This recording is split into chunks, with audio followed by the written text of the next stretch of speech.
అక్క hi. Hello. Yeah, ఎలా ఉన్నారు? బాగున్నాను. So welcome to Telugu one. చాలా డేస్ తర్వాత మిమ్మల్ని అంటే చూస్తున్నాం అనమాట. ఈ మధ్యనే రీసెంట్గా ఒక సాంగ్ పాడారు కదా, హనుమాన్ మూవీ నెక్స్ట్ జనవరి రిలీజ్ అవబోతుంది.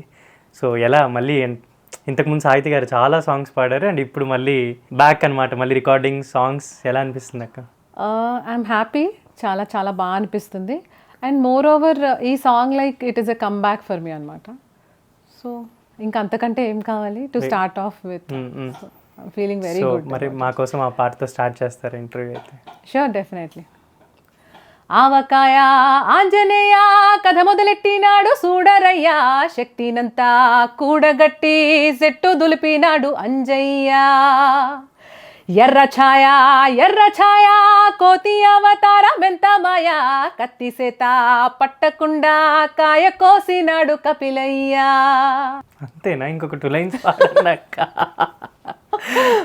పాడదాం మళ్ళీ ఇంకా గోయింగ్ ఫార్వర్డ్. అసలు నిజంగా ఈ గ్యాప్ తీసుకొని ఒక స్ట్రాంగ్ కమ్బ్యాక్ ఏమో అనిపించింది నాకు. ఆ వాయిస్ డెప్త్ మారలేదు అసలు. నాకు తెలిసి మీకు కొంచెం బాగా హై నోట్స్ కూడా బాగా పలుకుతాయి కదా. యాక్చువల్లీ నేను ఎక్కువ మెలోడీస్ ఎక్కువ పాడేదాన్ని మన షోస్ లో కానీ, రియాలిటీ షోస్ లో కానీ, వాటిలో కానీ.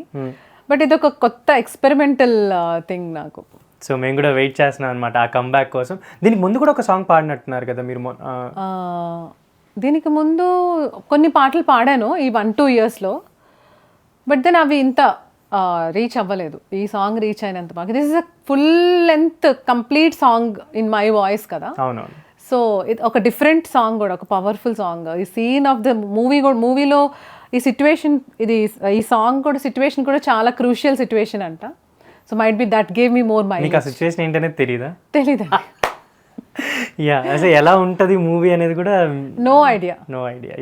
అండ్ ఇప్పుడు ఆ సాంగ్ రిలీజ్ అయిన తర్వాత ఏంటి రెస్పాన్స్ ఏంటి మీకు? అంటే చాలా, అంటే యాజ్ ఎ సింగర్గా చాలా మంచి రెస్పాన్స్ వస్తుంది నా వాయిస్కి కానీ, నా సింగింగ్కి కానీ, పాటకి కూడా చాలా చాలా మంచి రెస్పాన్స్. అండ్ అనుదీప్ చాలా క్యాచీగా ఉంది, చాలా డిఫరెంట్గా ఉంది కాబట్టి so everyone is liking it. I'm very happy. కూడా చాలా బాగుంది కదా. యా, ఆ కొంచెం క్లిప్స్ మనకి లిరికల్ వీడియోలో వచ్చే క్లిప్స్ బట్టి మీకు తెలిసిపోతుంది హౌ ఇట్ ఈస్ గోయింగ్ అని. తేజ సజ్జా గారు కూడా చాలా బాగున్నారు. యాక్చువల్లీ ఆ లుక్ బాగుంది సాంగ్ లో చూసి. సో మేము కూడా ఈగర్గా వెయిట్ చేస్తున్నాం అనమాట. అంటే హనుమాన్ అనే టైటిల్ అంటే అక్కడే మనకు సగం ఇంట్రెస్ట్ జనరేట్ అయింది. అండ్ ఇప్పుడు సాంగ్ రిలీజ్ అయిన తర్వాత కూడా ఇంకొంచెం హైప్ పెరుగుతుంది అనమాట. అండ్ మేము కూడా వెయిట్ చేస్తున్నాం ఎలా ఉండబోతుందని. అండ్ చాలా గ్యాప్, అంటే ఇదేంటి కోవిడ్ వల్లనా లేకపోతే ఇంకేదైనా అదర్ రీజన్ వల్ల మీరు గ్యాప్? ఎవ్రీథింగ్ మిక్స్డ్ అనమాట. ఫస్ట్ ఆఫ్ ఆల్ కొంచెం గ్యాప్ వచ్చింది మా పాప వల్ల, దుర్గా వల్ల, family, because of the family and all. అంటే మా వారు, నేను వేరే వేరే ప్లేసెస్లో ఉండి వర్క్ చేయటం వల్ల, ఒక దగ్గరే ఉండాలి అనుకోవడం వల్ల వచ్చింది ఇదంతా. తర్వాత బేబీ, తర్వాత కోవిడ్, ఒక 4-5 ఇయర్స్ గ్యాప్ అయితే వచ్చింది ఈజీగా. మొత్తం ఎన్ని సాంగ్స్ పాడుంటారు అంటే మీ కెరియర్లో ఇప్పటి వరకు? పాడుంటా ఒక 100-150 అట్లా పాడుంటా. సాటిస్ఫైడా లేదా ఇంకా సాటిస్ఫైడ్ కాదు అసలు. కానే కాదనమాట. సాటిస్ఫైడ్ అసలు కాదు. లైక్ ఇంకా మంచి మంచి పాటలు పాడాలి. సో లైక్ నా పొటెన్షియల్ని ఫుల్గా వాట్ ఈస్ ఇట్ అనేది నేనే రీడిస్కవర్ చేసుకునేలాగా పాడాలి పాటలు అని అయితే అనుకుంటున్నాను. అంటే మీరు, అంటే నాకు తెలిసి ఇప్పుడు తెలుగులో మ్యూజిక్ చేసే అందరికీ ఆల్మోస్ట్ వర్క్ చేసినట్టు. ఆల్మోస్ట్ వర్క్ చేశాను. మణిశర్మ గారికి వర్క్ చేశాను, కీరవాణి గారికి వర్క్ చేశాను, చక్రి గారికి వర్క్ చేశాను, మిక్కీ సార్కి వర్క్ చేశాను, అనూప్ గారికి వర్క్ చేశాను. Every music director I work. Me first song గుర్తుందా? మీరు ప్లేబ్యాక్ పాడిన సాంగ్ ఫస్ట్ సాంగ్ గుర్తుందా? ఫస్ట్ సాంగ్ సిద్ధు ఫ్రమ్ శ్రీకాకుళంలో పాడాను. అది కూడా క్లైమాక్స్ సాంగ్ అనమాట. ఓ క్షణమైనా చాలు ఓడని మమకారాలు, ఒకటైతే చాలు విడిపోయే బంధాలు, ఈ సాంగ్ అనమాట. రాధాకృష్ణన్ గారికి పాడాను. కేఎం రాధాకృష్ణ గారు. కోటి గారికి కూడా పాడాను నేను యాక్చువల్లీ.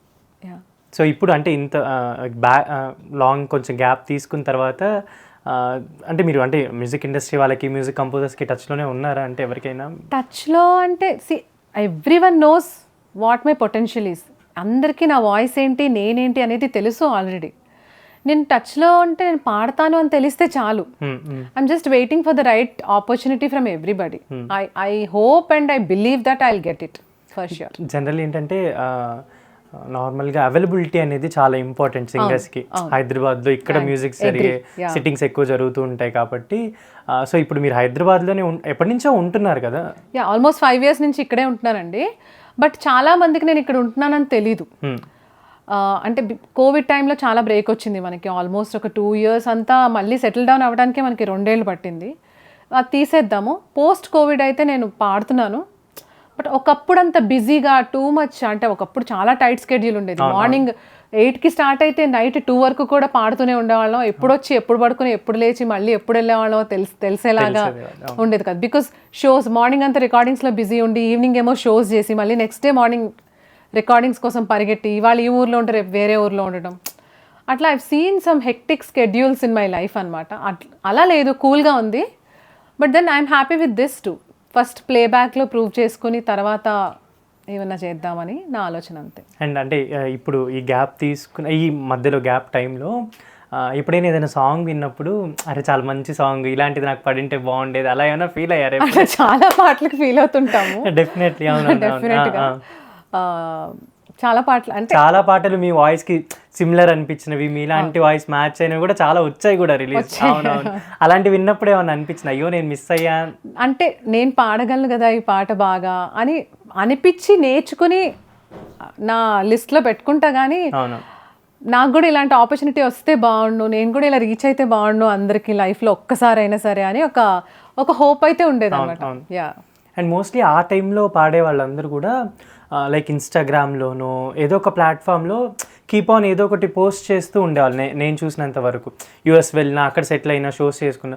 బట్ మీరు అది కూడా కొంచెం ఆపేశారని అంటే బేసికలీ మధ్యలో నేను సోషల్ మీడియాకి కూడా చాలా దూరంగా ఉన్నాను.